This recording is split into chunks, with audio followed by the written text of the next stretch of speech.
Good evening, everybody. While British children, 240,000 of them, are waiting for hospital treatment on the NHS, the British government is rolling out the red carpet to bring children from Gaza into our country for treatment. Now, let me be clear. Nobody, and I mean nobody, wants to see children suffering. No matter where they're from, children are always innocent. And it breaks my heart to see any child suffer.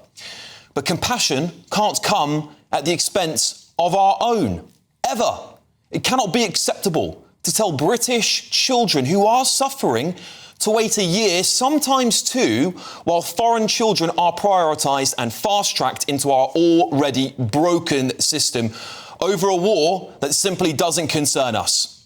While the Labour government prioritises those abroad, Britain's children are being failed on what I think is a historic scale.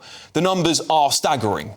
Over 340,000 kids waiting for elective care, 240,000 children waiting for community care, 8,000 waiting more than a year just to get into a hospital, and another 4,000 waiting for more than a year for community care. And the most recent figures? Things are getting worse, not better.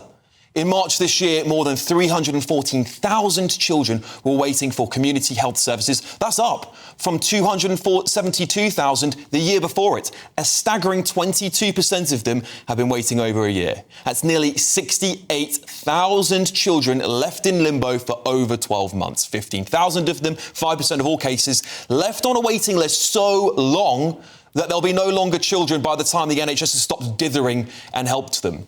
Why is it always Britain that has to take on this burden?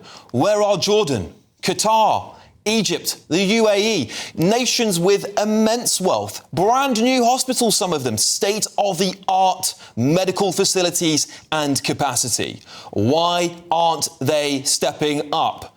Instead, we're told it's our duty, that somehow Britain must always be the one to swoop in, even as our own kids sit on waiting lists in pain and forgotten. And let's be honest, this isn't just about medical care. Those children don't come alone. They come with families. 50 companions arrived alongside these 10 Gazan children. And what do you think? Once they're here, will those families ever go back?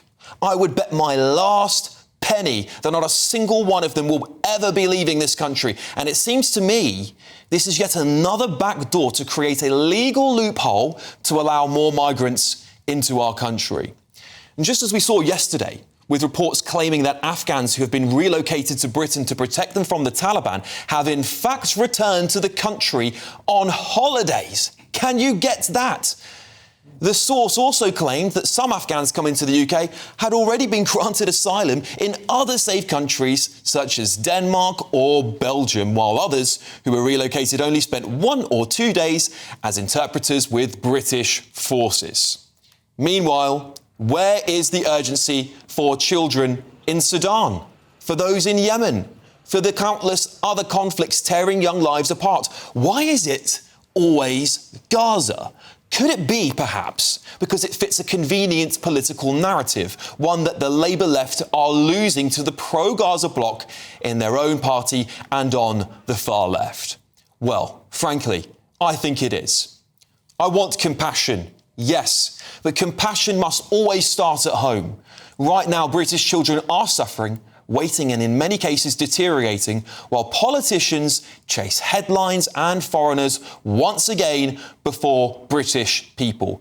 Our kids deserve better. Our NHS should be the ones putting them first. And if the government can fast-track healthcare for foreign nationals, then it can damn well do the same for our children, can't it?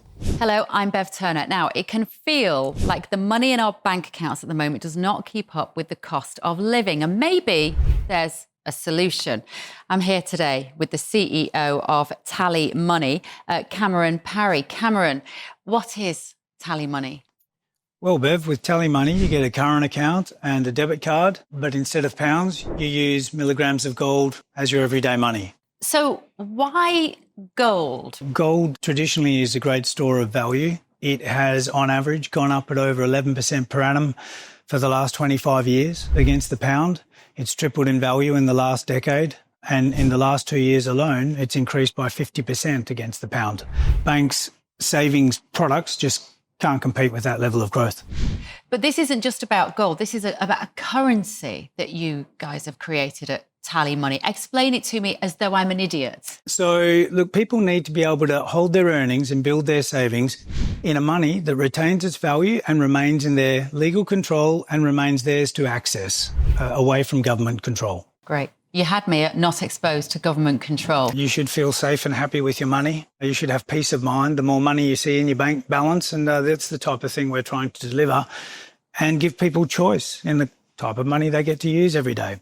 Brilliant. Thank you so much, Cameron. Thank you.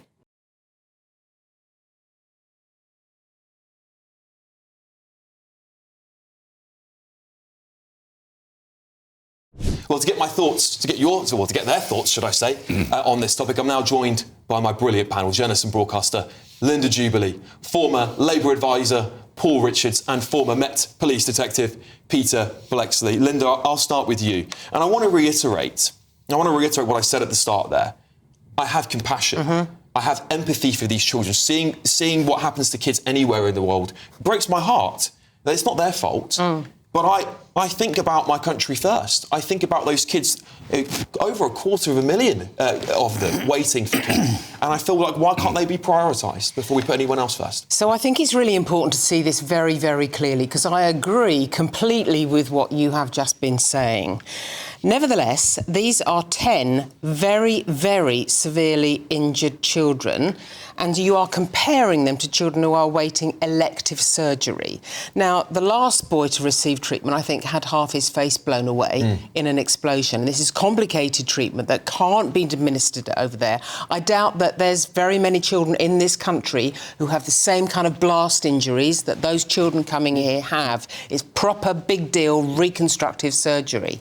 But you also mentioned in your lead-in there the question of these Afghans, for example, going back there on holiday. I can confirm that I know the identity one who's gone back for dental treatment. Gone back for dental treatment and to visit his parents. So I think the whole situation has to be looked at now. The whole thing has to be tightened up because it's becoming a comedy show, a black comedy show. Yeah.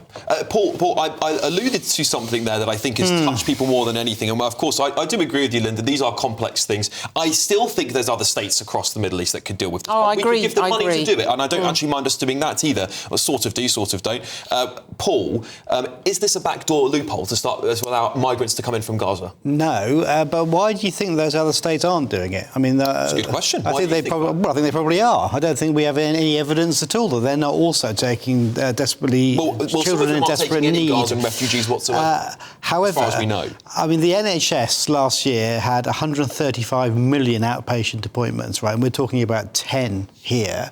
So in terms of scale, it puts no pressure on the NHS whatsoever. I'm glad we're talking about the National Health Service because obviously there is a national conversation that needs to happen around how we get those waiting lists down, and this government is attempting to do that.